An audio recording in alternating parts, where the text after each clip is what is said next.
श्लोक 5 अनुवाद। तथापि मेरे द्वारा उत्पन्न सारी वस्तुएं मुझ में स्थित नहीं रहती।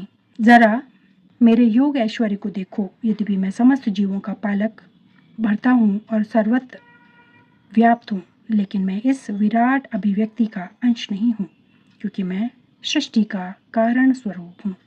तात्पर्य, भगवान का कथन है कि सब कुछ उन्हीं पर आश्रित है। इसका अन्य अर्थ नहीं लगाना चाहिए। भगवान इस भौतिक जगत के पालन तथा निर्वाह के लिए प्रत्यक्ष रूप से उत्तरदायी नहीं है। कभी कभी हम एटलस, एक रोमन देवता को अपने कंधों पर गोला उठाए देखते हैं।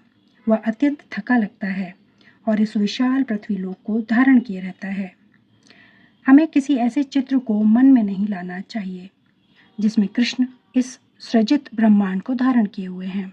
उनका कहना है कि यद्यपि सारी वस्तुएं उन पर टिकी हैं, किंतु वे पृथक रहते हैं। सारे लोग अंतरिक्ष में तैर रहे हैं और यह अंतरिक्ष परमेश्वर की शक्ति है, किंतु वे अंतरिक्ष से भिन्न हैं, वे पृथक स्थिति हैं। अतः भगवान कहते हैं, यद्यपि ये सब रचित पदार्थ मेरी अचिंत्य शक्ति पर टिके हैं, किंतु भगवान के रूप में मैं उनसे पृथक रहता हूँ। यह भगवान का अचिंत्य ऐश्वर्य है। वैदिक कोश निरुक्त में कहा गया है, परमेश्वर अपनी शक्ति का प्रदर्शन करते हुए अचिंत्य आश्चर्यजनक लीलाएं कर रहे हैं। उनका व्यक्तित्व विभिन्न शक्तियों से पूर्ण है और उनका संकल्प स्वयं एक तथ्य है। भगवान को इसी रूप में समझना चाहिए। हम कोई काम करना चाहते हैं तो अनेक विघ्न आते हैं और कभी कभी हम जो चाहते हैं वह नहीं कर पाते, किंतु जब कृष्ण कोई कार्य करना चाहते हैं तो सब कुछ इतनी पूर्णता से संपन्न हो जाता है कि कोई सोच ही नहीं पाता कि यह सब कैसे हुआ।